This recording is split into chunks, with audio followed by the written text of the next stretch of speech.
इस समय हम हैं मुंबई के आप पार्टी के कार्यालय में। आम आदमी पार्टी जो कि बड़े ही निचले स्तर से जिसकी शुरुआत होती है अन्ना आंदोलन से, केजरीवाल जी आंदोलन से जुड़ते हैं, जो कि ख़ुद अपने आप में एक सरकारी अधिकारी रह चुके हैं। उसके बाद में उनकी जो सफ़र शुरू होता है, सफ़र दिल्ली की राजधानी जो कि देश की राजधानी है, उस पे कहीं ना कहीं आम आदमी की सरकार बनती है। और उसके बाद में आज जो है देश की दूसरी सब में बड़ी पार्टी के रूप में आम आदमी पार्टी उभर कर आई है। मगर जब शुरुआती दौर की बात करें तो उस समय किसी ने सोचा नहीं होगा एक छोटे से स्तर पर काम करने वाली पार्टी देश की दूसरे नंबर की पार्टी बनेगी। मेरे साथ में इस समय मेनन जी हैं, प्रीति मेनन जी, जो कि आम आदमी पार्टी की कद्दावर नेता, प्रवक्ता, जिन्हें आपने समाचार चैनलों में, डिबेट शोज़ में देखा होगा, बड़े ही सरल तरीके से खुले शब्दों में अपनी बात को रखने के लिए सक्षम है। मैम, जिस तरीके से मुंबई में आम आदमी पार्टी अभी कहीं ना कहीं एक नई शुरुआत करने जा रही है, क्या कुछ मुंबई की जनता को संदेशा देना चाह रही है आम आदमी पार्टी? आज दिल्ली में जो बदलाव आया है वो पूरे देश ने देखा है। ऐसी राजनीति हमने 70 साल से नहीं देखी। ऐसी राजनीति जो हर घर में 5,000 रुपये, 10,000 रुपये की बचत कर रही है। ऐसी राजनीति जो बस गरीब से पहले सोचती है, गरीब के बारे में पहले सोचती है। वो सोचती है कैसे जिन लोगों को बेघर किया जा रहा है उनको वहीं पे घर दिया जाए। वो सोचती है कैसे बिजली के दर एकदम ज़ीरो कर दिए जाए, पानी घर घर पहुंचाया जाए। वो सोचती है कैसे लोगों को सेहत और ऐसी शिक्षा दी जाए जिसको वर्ल्ड क्लास एजुकेशन बोलें। ऐसी शिक्षा नहीं कि टूटे फूटे स्कूल हैं, टीचर कभी है कभी नहीं, लेकिन ऐसी शिक्षा जिससे आपके बच्चे IIT में जाएंगे, जिससे आपके बच्चे डॉक्टर बनेंगे, इंजीनियर बनेंगे। ऐसी शिक्षा बच्चों को प्राप्त हो कि वो अच्छे नागरिक बने। ये जो चमत्कार दिल्ली में हुआ है और पिछले हम 6-7 साल से देख रहे हैं कि हर घर में फ़र्क पड़ा है। इसीलिए एक बार जिताने के बाद, दूसरी बार जिताने के बाद, तीसरी बार भी ऐसी ज़बरदस्त बहुमत से दिल्ली की जनता ने हमें जिताया, वो आज पंजाब में शुरू हो गया है। और मुझे लगता है अब इस राजनीति को आप रोक नहीं पाएंगे, ये पूरे देश में फैलेगी, क्योंकि हर घर में आज महंगाई की वजह से इतनी मुश्किलें हैं, बेरोज़गारी की वजह से इतनी मुश्किलें हैं कि ये जो जुमलेबाजी वाली वादे होते हैं बाकी पार्टियों को, उनसे लोग तंग आ चुके हैं। और मुंबई में जो देश की आर्थिक राजधानी है, यहाँ पे लोगों की आजकल ज़िंदगी बहुत ही मुश्किल में है। यहाँ पे आम आदमी पार्टी की ज़रूरत है और आम आदमी पार्टी यहाँ पे आएगी। जी, प्रीति मेनन जी, अगर मैं आपकी बात करूं, आप पहले एक हाउसवाइफ थी, एक वर्किंग वूमन थी। अन्ना आंदोलन से आपने शुरुआत की। जब आप पहली बार केजरीवाल जी से मिली, फिर उसके बाद में आपका सफ़र कंटिन्यू रहा। मैम, क्या कुछ नई चीज़ें आपको उनके साथ में जुड़ने के बाद में देखने मिली? आपने जैसे बोला कि मैं एक ऑर्डिनरी वर्किंग पर्सन थी। इस आंदोलन की सबसे खूबसूरत बात ये थी कि इसमें ज़्यादातर लोग ऑर्डिनरी वर्किंग प्रोफेशनल थे। सब लोग नौकरी का पेशा लोग थे। कोई किसी कंपनी में काम कर रहा था, कोई डॉक्टर था, कोई लॉयर था, कोई मीडिया पर्सन्स भी थे, लेकिन सारे लोग बस नॉर्मल प्रोफेशनल्स थे। कोई भी एस्टैब्लिश्ड पॉलिटिकल डायनेस्टी का इंसान नहीं था, कोई भी एस्टैब्लिश्ड पॉलिटिकल सिस्टम का इंसान नहीं था।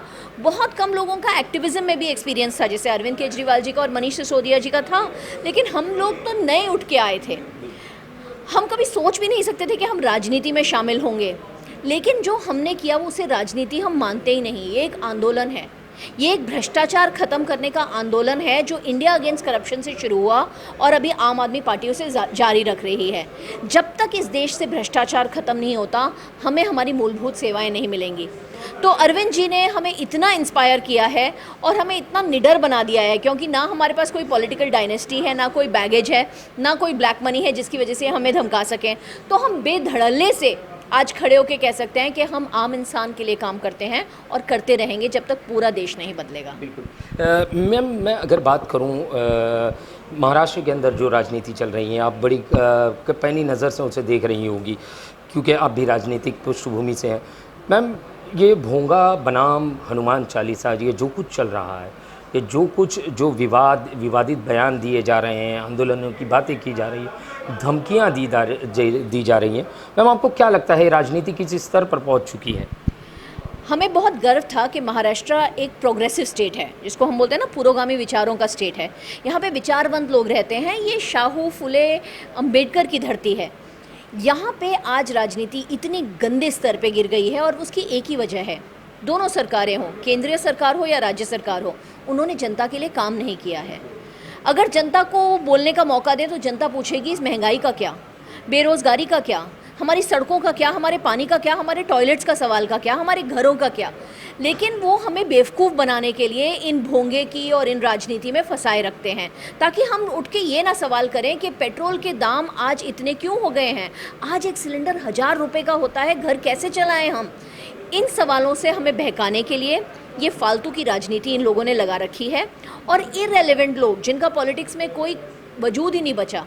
आज आप देखिए, एक पार्टी जिसका एक कॉरपोरेटर है मुंबई में और एक आमदार है महाराष्ट्र असेंबली में, वो अपने आप को रेलेवेंट बनाने के लिए किसी की सुपारी बन के काम कर रही है। बहुत दुख की बात है, क्योंकि पॉलिटिशियन से उम्मीद होती है कि वो हमें एक दिशा दिखाएंगे, एक विजन दिखाएंगे कि हमारा भारत बेहतर कैसे हो सकता है। उल्टा वो हमें ये दिखा रहे हैं कि वो कितना नीचे गिर सकते हैं। तो हम कंडेम करते हैं इस राजनीति की और हम बोलते हैं फोकस करिए हमारे मुद्दों पे।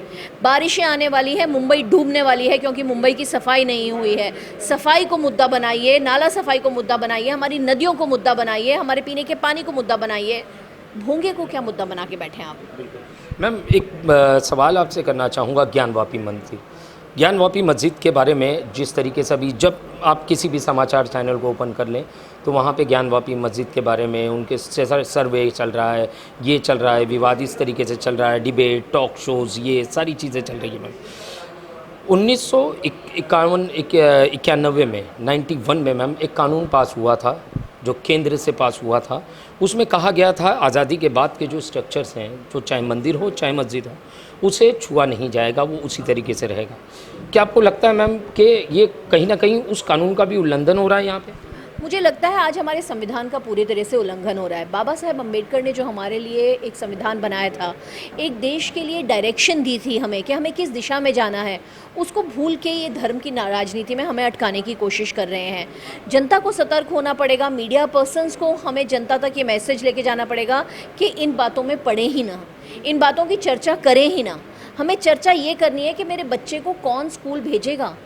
आज मुंबई में 2.5 लाख बच्चे भी नहीं बचे हैं म्यूनसिपल स्कूल्स में, वो भी थोड़े बहुत वो स्कूल हैं जो एनजीओ चलाते हैं, वरना म्यूनसिपल स्कूल्स बंद हो गए हैं, म्यूनसिपल एजुकेशन ख़त्म हो गई है।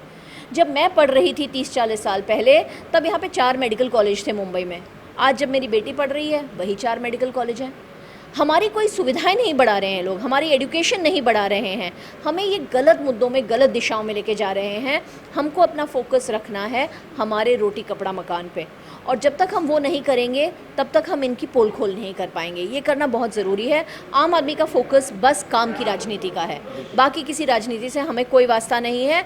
सारे धर्म के लोगों को रोटी चाहिए, सारे धर्म के लोगों को शिक्षा चाहिए, सारे धर्म के लोगों को सेहत की सुविधा चाहिए। मुंबई में सारे धर्म के लोगों को सड़कें चाहिए, मुंबई में सारे धर्म के लोगों को टॉयलेट्स चाहिए जो काम करें। ये हमारी मुसीबत है जी। मैम अगर आखिरी सवाल आपसे करना चाहूँगा, मुंबई महानगर पालिका का चुनाव अनकरीब भी होना है, तो मैम आप पार्टी की तरफ से किस तरीके की तैयारियां हो रही है, और जो सूचना ने कई सालों से महानगर पालिका में एक किले नुमा बांध कर बैठी है, उस किले की दीवार भेदने के लिए किस तरीके से आम आदमी पार्टी तैयारियाँ कर रही है? देखिए, आम आदमी पार्टी आज देश में तीसरी सबसे बड़ी पार्टी है। हमारे आमदार हैं अब तक 156। ओके, तो हम जिस तेज़ी से बढ़ रहे हैं, जनता का जो प्रतिसाद मिल रहा है वो दिल्ली सरकार के कामों की वजह से मिल रहा है। उसी बेसिस पे हम आज कह रहे हैं कि हम मुंबई में 236 वार्ड में चुनाव लड़ेंगे, पूरी तरह से लड़ेंगे, पूरी जोर से लड़ेंगे और जीत के दिखाएंगे। हमको लगता है कि शिवसेना बहुत बड़ी है, लेकिन अगर आप देखें इस शहर में 1 करोड़ वोटर हैं और शिवसेना का टोटल वोट शेयर महज 14.5 लाख है। मतलब 85,50,000 लोगों ने कभी शिवसेना को वोट नहीं दिया। उन लोगों का हम प्रतिनिधि बनेंगे, उन लोगों की हम आवाज़ बनेंगे। जिन लोगों को धर्म की राजनीति नहीं चाहिए, गुंडागर्दी नहीं चाहिए, उन लोगों की प्रतिनिधि आम आदमी पार्टी है। हम उनकी प्रतिनिधि बनेंगे जिनको एक घर की मुसीबत है। 65% जनता हमारी यहाँ पे झोपड़ों में रहती है, और झोपड़ों की ऐसी हालत है, मतलब ऐसी ज़िंदगी कोई नर्क से भी बुरी मानी जाए, ऐसी ज़िंदगी है। उसको सुधार लाने के लिए अगर किसी को उम्मीद है तो उनको पता है कि बस केजरीवाल ही कर सकता है। केजरीवाल की नीयत साफ़ है, केजरीवाल को काम करना आता है, पढ़े लिखे लोग हैं, इनको पता है कि काम कैसे करना है। तो इस नीयत पे, इस ईमानदारी पे इस भ्रष्टाचार के विरोध जो हमारे आंदोलन है, इसको बहुत प्रतिसाद मिल रहा है मुंबई में। आप देखेंगे 1 मई को इतने सारे लोग सारी पार्टियों से हमें ज्वाइन किए हैं। कल भी हमारे यहाँ बहुत बड़ी ज्वाइनिंग है, जहाँ पे हर पार्टी से, हर NGO से, एक्टिविस्ट, साधारण लोग, प्रोफेशनल्स हमें ज्वाइन कर रहे हैं बड़ी तादाद में। तो इतनी तेज़ी से लोगों की ज्वाइनिंग हो रही है, इसलिए हम सारी मुंबई को निमंत्रण देते हैं, आइए जुड़िए हमारे साथ, मिलके हम एक नई मुंबई बनाएंगे। बिल्कुल बिल्कुल। आपने सुना, ये थी प्रीति मेनन जी, जिन्होंने मेरा सवाल था कि देश में जिस स्तर की राजनीति चल रही है, तो उनका साफ कहना था ये जनता को भटकाने के लिए, बहकाने के लिए कहीं ना कहीं ये कार्य किया जा रहा है। भोंगे की राजनीति जो हो रही है, या हनुमान चालीसा बोल लिया जाए, या दिल्ली ज्ञानवापी मस्जिद, कभी ना कभी कोई ना कोई अलग अलग नाम से, बॉटल से जिन बाहर आता है, और वो लोगों को कहीं ना कहीं महंगाई जैसे मुद्दों से, बेरोज़गारी जैसे मुद्दों से, गरीबी से, और इन सारी चीज़ों से जो जनता को सुविधाएँ चाहिए, उनसे कहीं ना कहीं बहकाने के लिए, भटकाने के लिए इन सारे मुद्दों को उठाया जा रहा है। क्योंकि जैसे उन्होंने साफ आरोप लगाया कि केंद्र की सरकार हो या राज्य की, महाराष्ट्र की गवर्नमेंट हो, इन्होंने जनता के लिए कुछ नहीं किया, इनके पास दिखाने के लिए, जनता के सामने जाने के लिए कुछ नहीं है। तो इस तरीके का धर्म का जो कार्ड है ये लोग खेल रहे हैं।